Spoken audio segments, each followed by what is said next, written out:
Bonsoir à tous. Alors ce soir on a décidé de faire une petite vidéo bilan de la première année de l'association Harpie, puisqu'elle va bientôt souffler sa première bougie. Le 15 octobre. 15 octobre.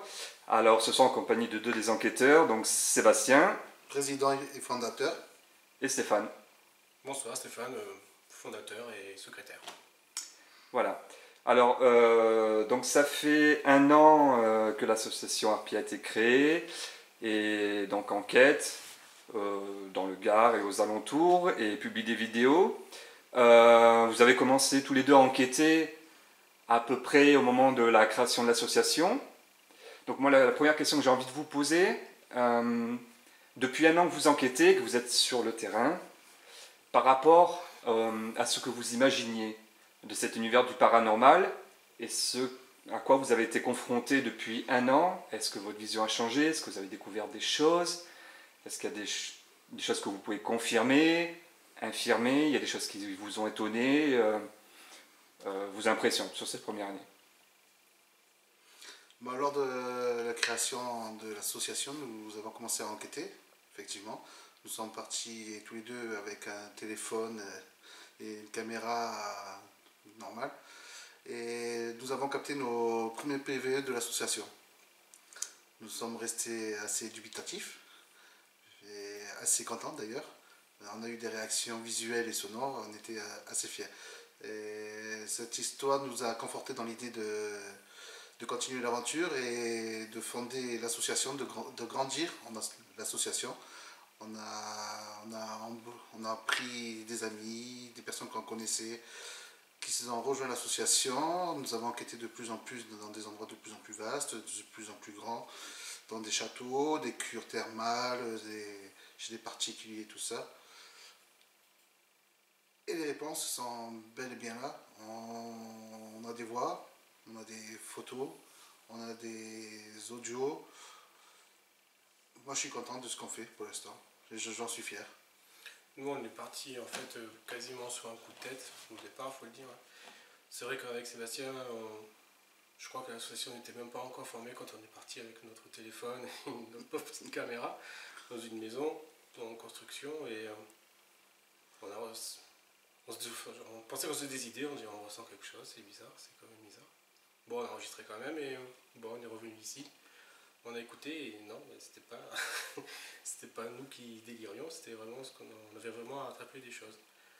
Donc là, on s'est dit, ben, on est sur la bonne voie. Et si on montait une association, du coup, on a monté l'association, mais de suite, on avait eu la même idée de se dire, il faut que ce soit cadré parce que on veut pas partir dans tout et n'importe quoi. On voudrait avoir une démarche pseudo-scientifique, on n'est pas des scientifiques, mais rationaliser le truc, quoi, pas partir dans des délires, dès qu'il y a un bruit c'est un fantôme, dès qu'il y a un truc c'est... Et du coup, donc on a établi les règles, on a eu des amis qui ont voulu nous rejoindre, et on s'est lancé, quoi. On a des sceptiques avec nous, ils nous contrebalancent, et c'est vrai que on avance, des monuments, des particuliers, des maisons en ruine, des échecs aussi, pas mal d'échecs quand même. C'est pas parce que c'est abandonné que c'est hanté. C'est parce que c'est vieux que c'est hanté. Voilà. Mais c'est bien parce que voilà quoi. En même temps, ça nous fait une petite sortie, entre potes aussi. Et je vais revenir sur un point que tu as dit, c'est vrai que nous rationalisons. On cherche toutes les causes normales. Tout ce qui pourrait affecter et faire croire qu'il y a une activité paranormale, on cherche toutes les causes possibles. Quand on n'arrive pas à déceler, là on commence à parler de paranormal. c'est ça. À moins qu'il y ait des choses flagrantes comme qu'on nous touche, ou qu'on nous tire un t-shirt, ou qu'on nous jette un objet devant nous. Ou puis une casquette vole. Une casquette vole, oui. Voilà. Alors justement, moi j'avais une question pour que les gens qui nous suivent vous connaissent déjà un peu mieux. Je voulais savoir qu'est-ce qui vous avait amené vers le paranormal.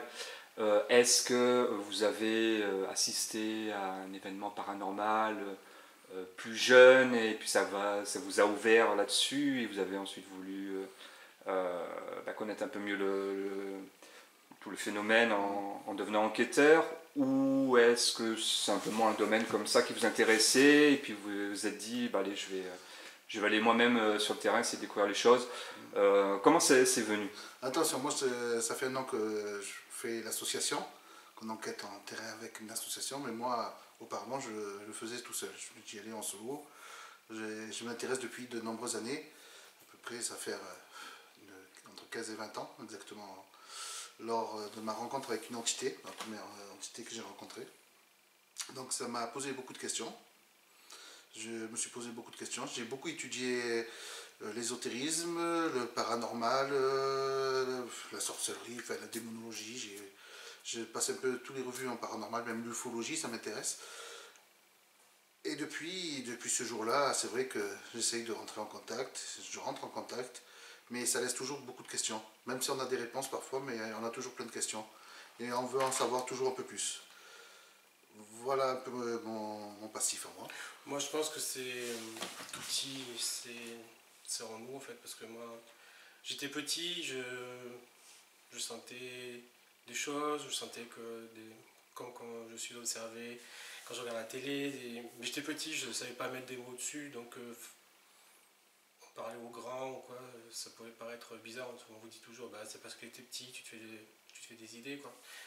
Puis plus tard, il s'est passé quelque chose chez moi et quelqu'un a été malade, on ne savait pas trop ce que c'était et j'ai eu quelque chose qui m'est apparu, qui m'a parlé, il m'a dit fais ci, fais ça, tu auras des réponses aux questions que tu te poses. J'ai fait ce qu'ils m'ont dit avec ce que j'avais et ça a marché. Et du coup, moi depuis... Et je me suis lancé là-dedans, quoi. Je lisais aussi des livres, voilà. Mais en parler, même plus grand adolescent, c'est difficile, c'est un sujet qui est difficile à enclencher, à parler, même à essayer d'avoir une discussion intelligente parce que les gens ou sont trop cartésiens ou ont trop peur peut-être de parler, ils ne veulent pas non plus trop en parler. Donc c'est assez difficile de parler de ça. C'est pour ça que cette association, vraiment j'en suis fier parce que on dit aux gens vous pouvez en parler, on peut vous écouter. C'est pour aider des gens aussi, ou des passionnés ou des gens qui ont des soucis comme nous, quoi. Okay. Alors, je voulais savoir donc le passage entre le moment où vous êtes intéressé par le sujet du paranormal et celui où vous devenez enquêteur. Ça s'est passé comment? Est-ce que vous y êtes allé comme ça, sur le terrain, ou alors est-ce que vous aviez des références, vous avez regardé des choses? Moi, je sais pas, je dis peut-être des bêtises, mais des films, d'autres vidéos, d'autres enquêteurs. Est-ce que vous êtes documenté là-dessus pour partir la première fois sur le terrain Bah, moi, ensemble? comme j'ai expliqué tout à l'heure, étant plus jeune, je me suis beaucoup documenté sur tout ce qui est paranormal. Partir comme ça, non, je savais qu'il fallait une certaine préparation. Il faut avoir déjà un bon mental. Il faut avoir des connaissances quand même assez techniques sur l'environnement qui nous entoure. Il faut prendre en compte les échos, les réverbérations, l'acoustique des pièces, le voisinage. Et en fait la transition s'est faite toute seule, j'ai trouvé pour ma part, de l'époque où je faisais un peu à la sauvage, on va dire, à enquêteur dans l'association. Tout s'est emboîté naturellement. Et depuis quelques temps, je trouve qu'on commence à devenir pas professionnel, Organisé, plus organisé, plus méticuleux, mieux synchronisé entre nous. surtout synchronisé entre nous. Voilà. On se complète. Dans l'association, tous les membres, en fait, on se complète. Chacun sait ce qu'il a à faire et le fait bien. Oui. Justement, peut-être on peut les citer, même si les gens qui nous suivent ont vu les vidéos et connaissent un peu les visages des uns des autres. Rapidement, peut-être les présenter et dire voilà, quels sont leurs points forts, etc. D'accord. Donc, la voix que vous entendez, c'est Jean-Jacques, dit Gigi, c'est notre technicien. celui-là qui prépare tout le matériel, qui vérifie, qui check, qui a les idées bien arrêtées, et c'est ce qui fait... C'est notre sceptique. C'est notre sceptique en plus, et c'est faire les bons plans et tout ça. Grâce à lui, on s'améliore même visuellement sur les vidéos. Entre parenthèses, c'est important d'avoir un sceptique avec nous, parce que si on commence à partir un peu trop Oui, tout à fait. dans tous les sens, le sceptique est là pour nous dire eh oh. Revenez les pieds sur terre. C'est ça qui fait du bruit. En fait, présente quelqu'un. Après, il y a Aurélien, lui qui se charge surtout au départ de tout ce qui était photographie. Lui, il a l'esprit très ouvert. Il participe, il s'est bien fondu au milieu de notre équipe et il aime bien sortir avec nous et un gars bien quoi. Après, il y a Christine qui est notre speakerine, on va dire, et notre rédactrice parce qu'elle corrige toutes les fautes, parfois sur les écrits qu'on fait. Une personne très ouverte, un peu trop même, qui absorbe beaucoup et qui prend beaucoup sur elle. Mais bon, c'est spectaculaire à voir. Mais ça, c'est un aspect on va justement discuter, la distance à garder. Voilà. Elle ne sait pas encore bien faire la distance entre... Elle n'arrive pas bien encore à savoir quand il faut s'arrêter. Elle est très, très émotive en fait. Très émotive en plus. Et elle capte tout. Après, il y a Frédéric, c'est un autre technicien. Il fait aussi office de caméraman. Il est enquêteur également. Il est enquêteur aussi, oui. Lui, il a une petite spécialité, je ne sais pas si on peut en parler. Oui, il fait l'écriture automatique. C'est un gars très sympa, très ouvert d'esprit, très, très cultivé. C'est important aussi d'avoir beaucoup de connaissances historiques, religieuses. De temps en temps, ça peut nous servir, même si on occulte ce côté, même si on peut avoir chacun nos croyances. Mais c'est une personne très importante de l'équipe. Je reviens sur les fêtes religieuses. Nous, on est tous croyants. Enfin, moi je suis croyant, Stéphane est croyant, certains sont athées et tout ça. Mais quand nous faisons les enquêtes, nous enlevons la part religion. Nous redevenons cartésiens. Et nous ne cherchons pas, nous incrustons pas la religion dans nos enquêtes. Ça reste pas, c'est pas notre sort. On est là pour essayer de rentrer en contact vraiment avec les entités. Après, la religion ne compte plus. Ça, c'est la foi en fait. On l'a, puis on la met de côté et on est sérieux. Après, il y a Manu, oui. notre antenne Harpy Alès, qui s'occupe de Harpy EPG Alès, fondateur de EPG, Enquête Paranormal Gars, oui. qui a rejoint Harpy, qui a fusionné avec Harpy, donc c'est devenu Harpy EPG Alès. Très bon enquêteur, très droit. C'est comment mener son enquête et souvent des bons résultats et il arrive souvent à avoir des formes que nous ne voyons pas. Ouais, il est très visuel, on va dire. On a chacun une petite particularité et lui, c'est vrai que lui, c'est les formes. Nous, on voit sur la photo une orbe, lui, il a vu en vrai une ombre, une silhouette. Une silhouette. Donc, ouais, sur ça, il est assez clairvoyant, on va dire. Et après, il y a. Il y a Alizé. Il y a Alizé, oui. Alizé, c'est notre protectrice. C'est une fille très calme, mais un très fort potentiel aussi. Enfin, je pense qu'elle a un très fort potentiel. Et c'est un peu elle veille un peu sur nous, quoi. Elle fait un petit peu attention à nous. C'est la maman du groupe, on va dire. Elle fait gaffe à nous, quoi. Mais c'est aussi elle est aussi enquêtrice. Hein. Oui. Pour revenir sur Manu aussi, c'est notre historien, on va dire, et notre rédacteur. C'est lui qui poste souvent sur la page Facebook d'Harpy les comptes rendus d'enquête. Donc c'est lui c'est notre écrivain, c'est notre historien écrivain du groupe. Et musicien. Alors, donc on a présenté toute l'équipe. Il vous reste, vous deux, vous avez un petit peu parlé, mais quelles sont vos spécificités à l'un et à l'autre Moi, je me qualifierais de quelqu'un d'hypersensible. Je ressens les choses, je ressens les vibrations. Bien souvent, avant qu'une voix se fasse entendre par la Spirit Box ou sur le K2, je le prédis à l'avance. Je le dis parce que je le ressens. Je dis, il arrive, ça va sonner, ça va parler. Et voilà, je suis un hypersensible. Je ressens les choses. Alors moi, comment expliquer ça? Difficile à expliquer. C'est pas hypersensible, c'est si hypersensible, mais comment dire ça? Il y a un mot que j'aime pas, c'est médium, mais vas-y, tu peux m'aider.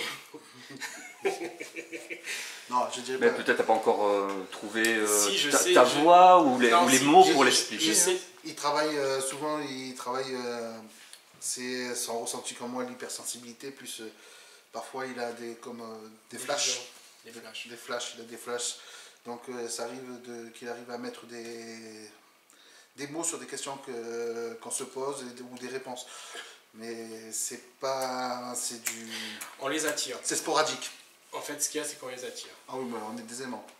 Voilà. Si c'était une des grosses spécificités qu'on a, c'est qu'on les attire. On sait. Voilà. Ils nous aiment bien. Alors moi j'aimerais qu'on parle de l'organisation d'une enquête à partir du moment où on se trouve sur le lieu.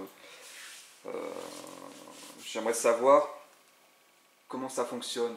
Est-ce qu'il y a quelqu'un qui dirige? Est-ce qu'il y a un briefing d'abord? S'il y a une équipe, tout le monde est au complet, par exemple on est 8. Est-ce qu'on dispatche? On fait des binômes? Comment on démarre une enquête? À vrai dire, il y a comme une petite procédure qui commence à se mettre en place en fait. D'abord, c'est une prise de température du lieu, de là où on est. De toute façon, on le sait de suite quand on rentre quelque part. Enfin, mais moi, je sais que dès qu'on rentre. On est connecté, on ressent de suite si on sait s'il va y avoir quelque chose ou pas. D'emblée. Parce qu'en général, on se regarde. C'est une sorte de feeling, je sais pas comment expliquer. On le ressent si on va voir, on sait qu'on va capter quelque chose ou pas. Après, c'est vrai qu'on arrive, on fait le tour du propriétaire, on fait un petit débriefing avant, un petit briefing. On dispatche les équipes. Si on va chez des particuliers, on demande l'histoire un peu. L'historique de la maison, l'historique de la famille. De la famille, de ce qui s'est passé. Sans plus de renseignements, mais juste savoir un peu en gros. Et puis après, on commence l'enquête proprement dit. Alors il y a un rituel déjà, je crois, avec Manu. Manu aime faire son rituel. Perso, moi, Moi non plus. Je le fais parce que certaines C'est pour le bien de l'équipe. Certaines dans l'équipe en ont besoin. Moi, perso, j'en ai pas besoin. Après, C'est une bénédiction en fait, c'est ça? une bénédiction, voilà. D'accord. Après, moi, je l'empêche pas de le faire. Il veut le faire, je le laisse faire. C'est pour ça qu'à chaque fois qu'il veut le faire, je le laisse faire. C'est son truc à lui, il en a besoin. Il y en a certains membres de notre équipe qui en ont besoin. Donc, je laisse faire. Ça fait pas de mal, ça fait du bien au moral pour certains. Voilà. D'accord, ok. Alors là, vous êtes sur une enquête. Il y a, par exemple, toi, Sébastien, tu commences à mener l'enquête via le K2. On va peut-être présenter au cas où les gens ne savent pas très bien. Là, il y a donc le K2. Bon, peut-être rapidement expliquer à... En fait, le K2, c'est un appareil de mesure. C'est un détecteur d'ondes, en fait. D'ondes électromagnétiques. En fait, D'ondes c'est un instrument d'électricien qui a été détourné voilà, pour les enquêtes paranormales et qui... D'accord. Voilà, parce que des théories disent que les entités sont faites d'énergie et que cet appareil est capable de... En milligauss. Oui, ces micro-ondes, de capter l'énergie de ces entités. Donc, dès qu'une entité passe, ça oxyde et ça va dans le rouge. Le K2 s'allume et il va dans le rouge. Il y a la Spirit Box, on va dire le deuxième appareil Oui, la que vous Spirit utilisez Box, le plus. cet appareil. C'est une grosse radio. Ouais, c'est une radio qui qui est spécial en fait, parce qu'en fait il y a un bouton pour balayer sans arrêt les ondes, donc il fait que tourner. Il passe de station en station sans s'arrêter. Et ça génère un bruit blanc. Et dans ce bruit blanc, les entités arrivent à communiquer avec nous en direct. D'accord. Donc, imaginons tu démarres une enquête avec, par exemple, la Spirit Box. Tu commences à avoir des réponses. Et puis à un moment donné, il n'y en a plus. Moi, je voulais savoir à quel moment tu décides de te mettre en retrait et demander par exemple à Stéphane de continuer l'enquête. Quand je commence une session de Spirit Box, je commence parce qu'on n'a pas la même façon de procéder. Moi, je suis plus, on va dire, plus pas respectueux, respectueux, Moins direct. moins direct. J'essaye d'avoir une approche un peu plus en douceur. Et en fait, après, on le voit au bout d'un moment, quand il n'y a plus aucune réponse, là, pareil, on change de méthode et on passe à Stéphane qui a une approche plus directe et plus intrusive envers les C'est le entités. bon flic, je suis le mauvais flic. Voilà. D'accord. Comme pour un autre. Ouais, mais j'ai vu, il y a différentes manières de mener on va dire, le dialogue avec les entités. Et souvent, j'ai vu, pour vous avoir suivi, un changement de ton. D'abord, instaurer la confiance, j'ai l'impression. Et à un moment donné, toi, notamment Stéphane, tu deviens plus directif. À un moment donné, tu exiges des réponses. On dirait que tu essayes d'un peu provoquer. C'est de la provoque. Voilà. Enfin, ça dépend parce que oui, en général, c'est vrai que je suis direct et sur le ton de la provocation. Mais sur l'avant-dernière enquête qu'on a fait, j'ai senti qu'il fallait pas être comme ça, mais qu'il fallait plutôt être empathique, plutôt abondé dans le sens de l'entité, de ce qu'elle pouvait ressentir, de ce qu'elle a pu vivre. En souffrance, hein. Donc là, et ça encore, ça fait partie de ce qu'on peut ressentir quand c'est ce qu'on parlait de cette sensibilité, c'est comment on peut le ressentir en fait. Mais en général, quand je suis vraiment directif c'est que c'est pas toujours très gentil non plus ce qui se passe par rapport aux voix ou par rapport. Souvent, c'est tacler, Oui. insulter. Mais j'essaie d'être directif comme ça pour essayer de faire comme un électrochoc en fait, de les secouer un peu, quoi, genre pour qu'ils essayent de pouvoir nous répondre, parce que en théorie c'est très difficile pour eux de nous répondre parce que ça demande énormément d'énergie en fait de leur part. Et c'est jamais on a rarement eu des phrases complètes quand même. C'est souvent une fois. Ouais. Laissez-nous en paix, il n'y a personne.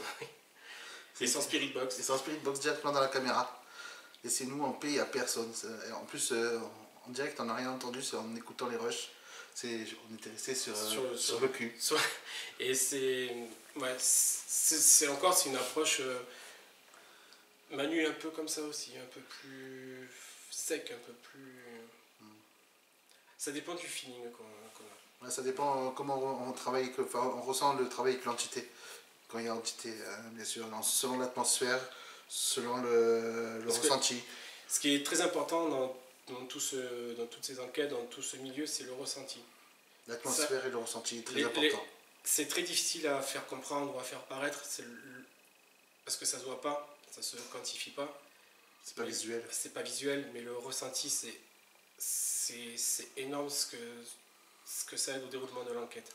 Quand tu rentres dans une pièce, que tu as tes tripes qui se mettent à se serrer comme ça, tu as tous les poils au garde à vous, tu sais pas pourquoi, pourtant tu es dans une pièce. Et même l'ambiance. Il n'y a rien.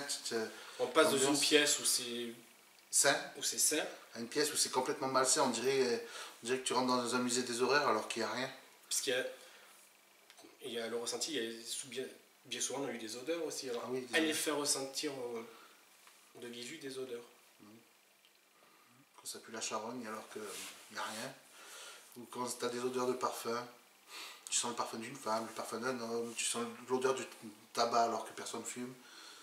Mais encore le ressenti, c'est très très important. Le changement d'atmosphère, et ça, c'est ce qu'il y a de plus dur à faire. À retranscrire, c'est pour ça qu'on essaye maintenant, on essaye un peu dans nos façons de monter nos vidéos, on essaye un peu de, on va dire, de scénariser, c'est pas scénariser, mais essayer de raconter une histoire. Par une musique. Avec de la musique pour essayer de faire rentrer dans l'atmosphère. On essaye de coller une musique d'ambiance ou des bruitages pour que vous essayiez de ressentir ce qu'on ressent à ce moment-là.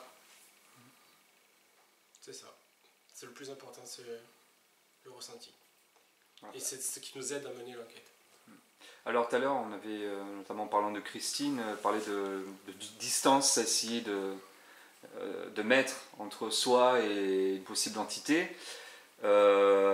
Justement, j'aimerais que, par exemple, vous racontiez une petite anecdote à un moment donné où le ressenti était trop fort, il y a eu un véritable malaise, vous vous êtes senti mal, vous aviez voulu arrêter, peut-être si vous pouvez en parler. Ça avait moi arrêté jamais en fait. Non, en fait, Christine, à un moment donné, on va revenir sur le château d'Allègre via le best-of, vous pouvez le voir sur YouTube et Facebook. Au château d'Allègre, à un moment donné, on voit Christine et Stéphane avec l'historien du site en train de parler à des enfants via le K2. Christine, à ce moment-là, s'investit complètement parce que c'est une mère. Et elle parle à des enfants et on voit sur son visage, sur son intonation, elle a envie de pleurer, elle a la gorge nouée. Elle ne sait plus comment gérer ces enfants qui recherchent leurs parents apparemment. Et à la fin, quand elle m'explique comme si elle avait eu de l'énergie qui était passée à travers son corps et qui était partie. Et quand elle est revenue vers moi à la fin de cette séance, avec d'en parler, j'en ai la chair de poule, elle s'est effondrée dans mes bras en pleurant, elle disait c'est la première fois que je vis une chose comme ça. Elle était vidée, elle était marquée, elle était épuisée pour un truc qui a duré 10 minutes. À la fin, je lui dis il faut que tu te coupes là, arrête. Parce que ça, quand on parlait de ressenti et de, j'aime pas le mot, de médiumnie ou de flash, c'est exactement ce qui m'arrivait en fait. J'avais les infos qui m'arrivaient et je les murmurais. Je parlais, mais c'est ce qui m'arrivait en fait. Et oui, c'était des enfants qui avaient perdu leurs parents et qui étaient morts et qui les recherchaient. Et Christine s'est complètement fondue dans le rôle de guide. Elle voulait faire le guide. Elle leur dit aller vers là-bas. Et c'est là qu'elle s'est complètement restée submergée, qu'elle s'est fait transpercer. C'est une éponge. Elle absorbe tout. Alors, ça peut arriver à tout le monde, hein, oui, des fois d'être complètement pris, envahi par les émotions et de se sentir mal. Enfin, plus ça va, nous on arrive à se couper maintenant, on arrive à faire la part des choses. C'est peut-être l'expérience. Maintenant on arrive quand même à mieux gérer parce que c'est vrai qu'au début on se laissait aller aussi, on montait haut quand même au début. Mais jamais comme ça. Non, jamais comme ça, mais bon. Je sais pas, c'est peut-être parce que c'est une maman et que... Ah oui, mais ça c'est la sensibilité. Mais on le voit qu'elle est très sensible comme femme. En fait. Bon. Maintenant, j'aimerais que vous nous racontiez un moment dans une enquête, quelque chose qui vous a marqué, peut-être votre meilleur souvenir sur cette première année. Nous raconter où c'était, le contexte exact et puis pourquoi. Perso, moi j'aurais 2-3 anecdotes sur ça. Ah, vas-y. Marguerite, les Capitels. On arrive au Capitel, les maisons abandonnées dans la garrigue. Et à un moment donné, je sens quelque chose qui tourne autour de nous. Et on me lance un caillou sur le pied. Il n'y avait personne, c'était 7h du soir. On me lance des cailloux sur le pied. Une fois, on fait 20 mètres de plus, on me relance un caillou sur le pied. On arrive au niveau de cette capitale, c'est là qu'on a entendu sur la vidéo. Laissez-nous en paix, il n'y a personne. Déjà, l'entité n'était pas contente qu'on vienne de chez elle. Le deuxième, ça a été un site romain, c'est un oppidum. J'ai plus que des avaries matérielles toute la soirée. Il n'y a rien qui marchait comme il fallait. Et j'ai ma casquette qui a volé sur 5 mètres. Quelqu'un on dirait qu'elle m'a pris ma casquette, il me l'a jetée. Elle a volé sur 5 mètres. Je filmé, bien sûr. Et je demande à Stéphane, je t'ai filmé et non, monsieur était en train de filmer ses pieds. Mais ça a été une soirée bizarre. Ah ouais, elle était vraiment bizarre cette soirée. Et la troisième anecdote qui m'a bien fait rêvasser, ça a été chez des particuliers, la vidéo La Liste. vous pouvez voir aussi sur Internet, YouTube et Facebook. C'était une soirée vraiment bizarre. Des insultes, des voix d'enfants. Je suis entré dans une chambre à un moment, j'ai vu un objet se déplacer, voler d'un mur à un autre, une sorte de plateau comme ça qui est parti s'écraser contre le mur. J'ai une caméra que j'avais mis en statique qui a bougé de 30 ou 40 degrés tout seul. Dans la cave, c'était même pas la peine, des bruits de partout, des tapements, C'était vraiment une enquête très particulière, cette enquête. Voilà, pour moi, pour la première saison, mes points que... Moi, c'était au château d'Allègre, quand on était entré dans la maison Louvier. On rentre avec toujours Sébastien et moi. Je sais pas de quoi on parle. On discute et il y avait une bouteille d'eau plastique posée sur la table. Et on parle avec Sébastien, on dit ouais, peut-être qu'on va faire ça, peut-être que... Et d'un seul coup, la bouteille, bam. Et comme d'habitude, pas de caméra pour filmer. Pas filmé, bien sûr. Bien sûr, comme d'hab. Alors on se regarde, on fait bon, c'est pas toi, c'est pas moi, qu'est-ce qui se passe? Oui. La maison des 1000 morts aussi, ça a été... Je trouve que c'était une enquête assez... C'était pas très gentil, c'était malsain, c'était... Pour moi, c'était une enquête, la maison des 1000 morts, c'était presque une guerre psychologique là-bas. Oui. Pour moi, c'était pas une enquête à proprement parler, c'était plutôt un combat psychologique entre nous et autre chose. Non, mais même par les réponses, je trouve que ça a été une enquête très complète en fait. C'est là qu'on a vraiment commencé à vraiment se sentir vraiment enquêteur dans le paranormal. Et donc les enquêtes, on va dire en extérieur, lieu public ou privé pour lesquels on a les autorisations, et puis après il y a les particuliers dont vous parlez. Je suppose que ça va être bien différent. Ce sont des gens qui nous appellent, et donc vous arrivez sur leur lieu de vie. Je suppose que ça doit se préparer différemment et se dérouler différemment, et puis il y a aussi des gens qui attendent des réponses. Oui. Alors. Donc oui, les enquêtes chez les particuliers, on va dire que c'est des enquêtes intimes. Ils ont besoin de réponses, d'être rassurés, de savoir qu'est-ce que se passe chez eux, si c'est normal, pas normal, si c'est bon, c'est moins bon. Ils ont besoin de réponses. Ça se prépare pas du tout pareil qu'une enquête, on va dire, en terrain. Il y a plus de psychologie et de tact, un peu plus de tact et de retenue aussi, pour pas trop secouer, pas trop réveiller aussi s'il y a des entités, de pas trop les réveiller ou les mettre en colère, pour pas gêner trop les gens après quand ils partent. Ils nous appellent et disent c'est 10 fois pire que avant que vous veniez. Enfin, c'est 10 fois pire maintenant que vous êtes venu. Donc il faut trouver un juste milieu, avoir assez d'éléments pour pouvoir donner une réponse aux personnes et savoir ce que c'est, et si on peut les aider après par la suite. Oui, parce que là, au cœur même d'une famille en fait. Donc, ils veulent dans leur intimité. Ils veulent des réponses, mais peut-être que c'est pas les réponses qu'ils veulent entendre aussi. Parce que donc il faut savoir être, comme toujours, empathique. Il faut savoir bien emmener l'enquête, c'est-à-dire leur expliquer comment ça peut se dérouler, pourquoi on utilise ça, comment ça marche. Leur dire que s'il n'y a pas de réponse, c'est qu'on aura tout essayé, qu'il n'y a pas de réponse, qu'il faut chercher d'autres causes. S'il y a des réponses et qu'elles ne sont pas ce qu'elles souhaitent, essayer à nous, après, de creuser pourquoi on a ces réponses. Et au bout du compte, les rassurer, oui, c'est vrai qu'il faut les rassurer, mais est-ce que ça rassure pour autant? Je ne sais pas. Ils ont des réponses.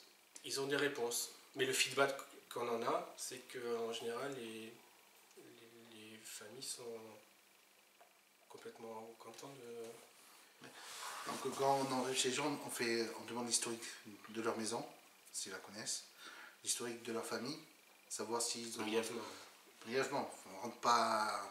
Mais à savoir si eux, ils ont déjà eu à faire des choses comme ça, l'antécédent familial, s'ils sont ouverts sur le sujet déjà, s'ils sont plus réticents ou sceptiques, Voilà, donc on s'immisce un peu quand même dans... Depuis quand ça a commencé? Voilà, enfin, on s'immisce quand même un peu dans la vie personnelle et intime de ces gens. Donc c'est un autre angle en fait, c'est un autre angle d'enquête. Tout aussi intéressant. Oui. Mais on a même fait des documents pour ça, pour avoir les autorisations de diffusion des vidéos, s'ils veulent ou pas. Je veux dire, on prend vraiment des précautions parce que là, on va chez des gens, on va dans l'intimité même des gens. Et complète des rapports aussi complets pour d'archives, Archiver. Donc pour les personnes là, qui auraient la vidéo et qui hésiteraient à faire appel à vous par exemple, qu'est-ce que vous avez envie de leur dire pour qu'ils franchissent le pas, qu'ils puissent avoir confiance, pour que vous puissiez venir à 2, 3 ou 4, leur expliquer que vous pouvez venir à une équipe réduite, si vraiment ils ne veulent pas beaucoup de monde.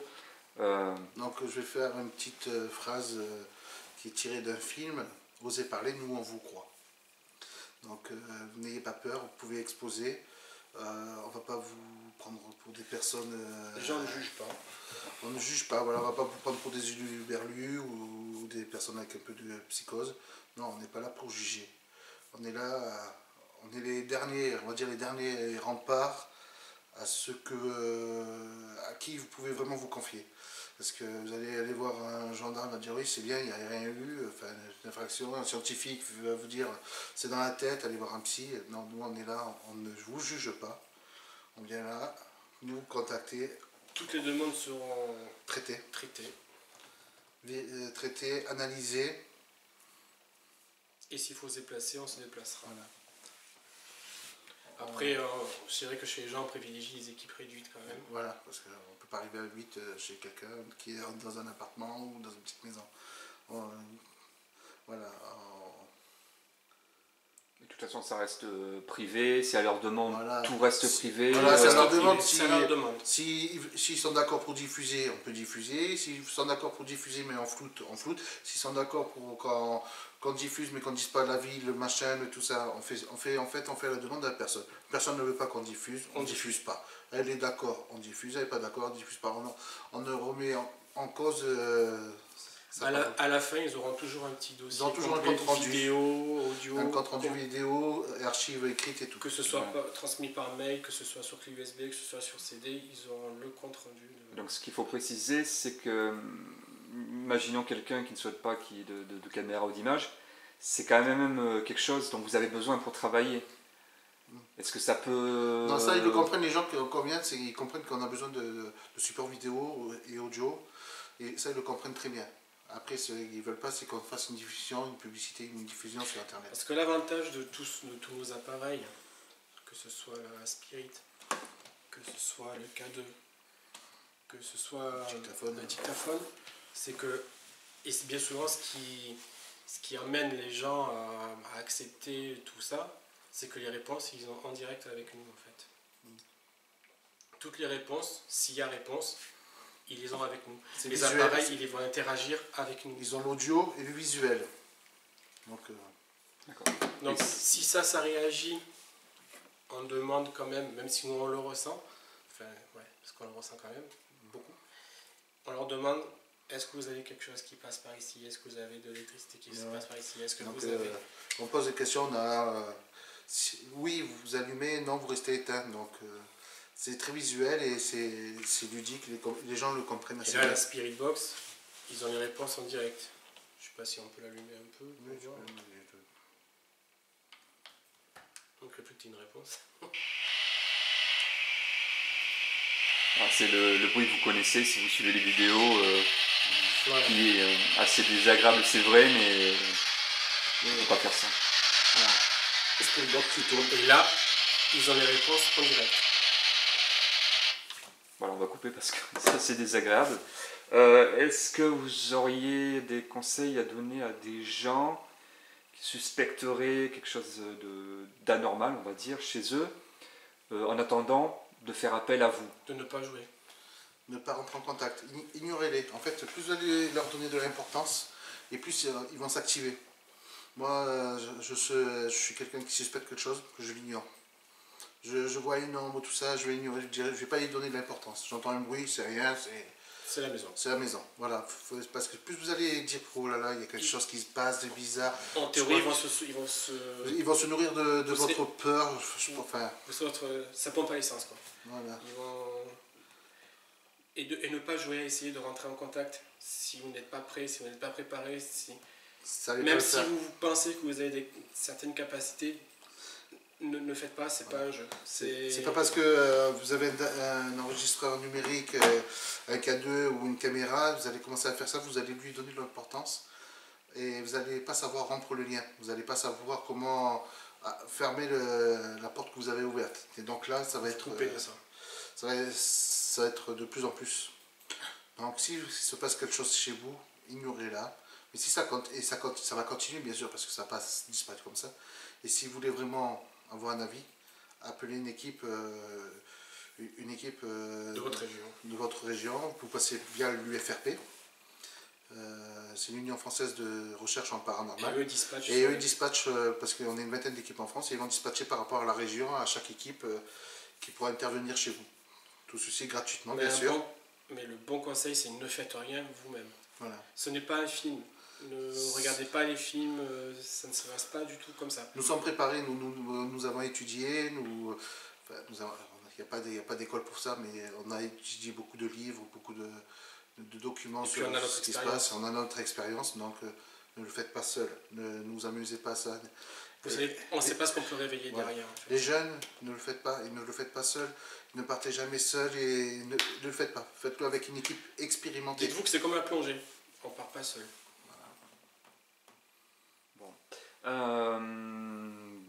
Est-ce que, je sais pas, comme ça pour rigoler, est-ce qu'il y aurait une enquête, un lieu où vous aimeriez aller vraiment enquêter quelque chose vous en choisissez un chacun, je vous laisse un chacun. Un endroit vraiment, ça serait vraiment l'enquête ultime, celle rêvée, pour le contexte, pour l'histoire, pour tout un tas de raisons. Un lieu connu. Déjà, on aimerait faire tous les lieux hantés de France, de un seul. Et du monde. Je vous en laisse un seul. Celui qui me tient vraiment à cœur, et qu'il faudra qu'on vous fasse vraiment, c'est le couvent de Viriville. L'ancien couvent des Sœurs Ursulines à Viriville. Ça a été transformé dans les années... Il a été construit dans les années 1800, 1820, 1850, je ne sais plus exactement la date, par les Sœurs Ursulines, qui l'ont laissé en 1900. Ça a été transformé en camp de vacances pour les jeunes jusqu'en 1950. Puis ça a été abandonné. Dans les années 70, quelqu'un a voulu la racheter pour faire des travaux. Et à partir de ce moment-là, il paraît que les ouvriers ils ont abandonné le chantier parce qu'ils entendaient des bruits, leurs outils disparaissaient, il y avait des cris, enfin voilà, un truc bien hanté, bien glauque. Donc moi, c'est un endroit que j'aimerais faire vraiment. C'est vrai que j'ai le droit de rêver alors. Ah oui. Le château de Vlad l'Empalais, dans les Carpates. Dracula. Waouh! Rien que ça. Rien que ça. Mais sinon, aller en Écosse. C'est beau.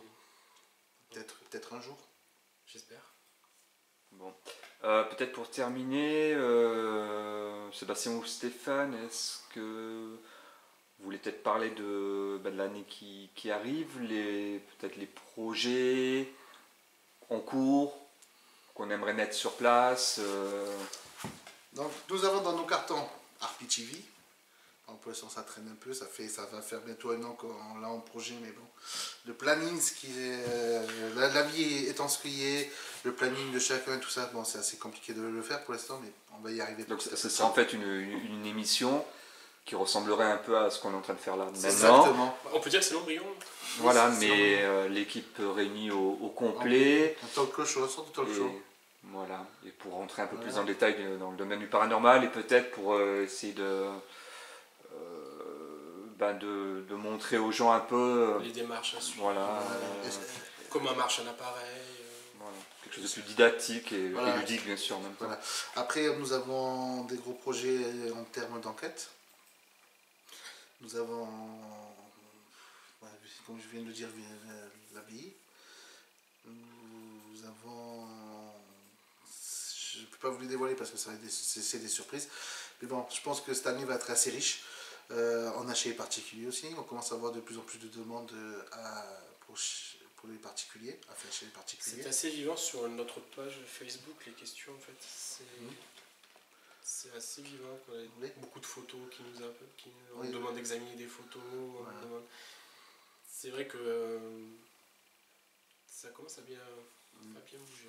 Le 1er novembre, normalement, on sort un reportage sur notre équipe. Autour du 1er novembre. Normalement, autour du 1er novembre. Donc je le diffuserai dès qu'il sera sorti. Ça sort sur TV Sud, ceux qui ont TV Sud. Sinon, je le diffuserai sur YouTube et Facebook, comme d'habitude. Des projets, on en a plein. On en a plein les tiroirs. Enfin, on a des choses qui vont se réaliser.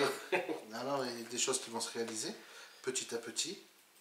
Mais je pense que vous allez apprécier la tournure que va prendre Harpy. Et s'améliorer dans nos vidéos, Faire quelque chose de plus propre. plus propre. Ça devient plus propre, je pense. Je pense que vous avez dû remarquer que les vidéos commencent à devenir bien plus agréables à regarder, bien plus immersives. Donc, merci Gigi pour tes idées. Bon, on y est un peu tous pour quelque chose, Oui, je pense. Tu t'amènes aussi tes idées. Ce domaine, tu es bien plus calé que nous. Tu as bien plus d'idées que nous. Donc, Et de compétences. Voilà, donc je pense que vous allez aimer ce qui va suivre. N'hésitez pas à vous abonner à la page Facebook, à la page YouTube, liker, partager, nos limites. Et surtout, ce qu'on aimerait aussi, c'est que les gens aient cette ouverture d'esprit, en fait. L'ouverture d'esprit, c'est pas une fracture du crâne. Hein.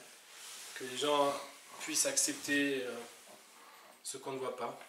C'est pas parce qu'on ne voit pas que ça n'existe pas.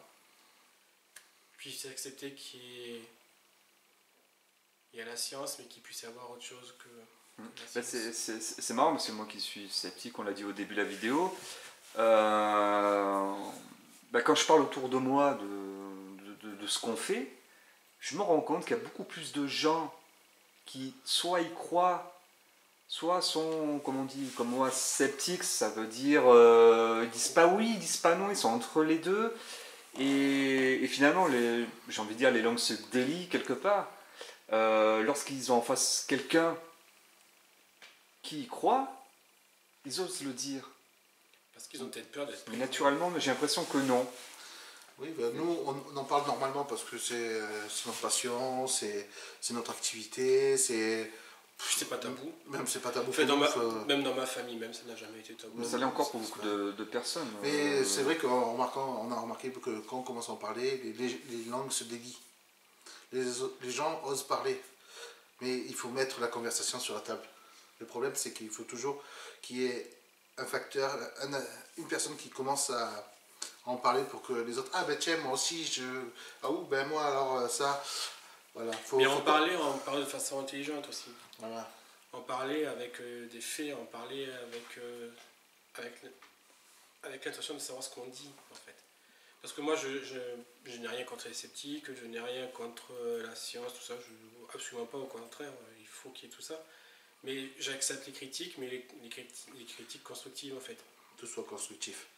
C'est tout. Du moment que la critique est constructive et avec des arguments, moi ça me va. Vous savez quoi?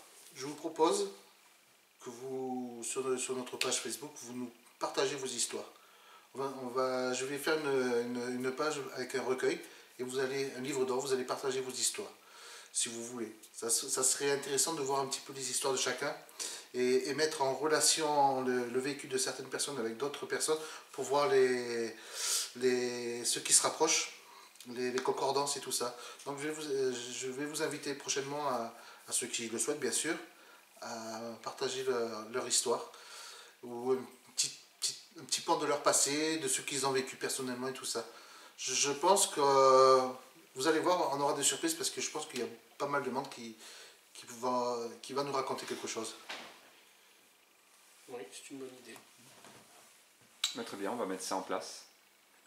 Je pense que tout a été dit. Non, évidemment, on aurait pu faire plusieurs heures, mais on va arrêter là et on en fera La peut-être suite. une autre plus tard. Hein, parce Pour le que prochain, Pour la prochaine Harpie TV. pour le prochain Harpie il y, a- TV. il y a- il y a tellement de choses à dire et expliquer. On va arrêter là, je vous laisse le mot de la fin.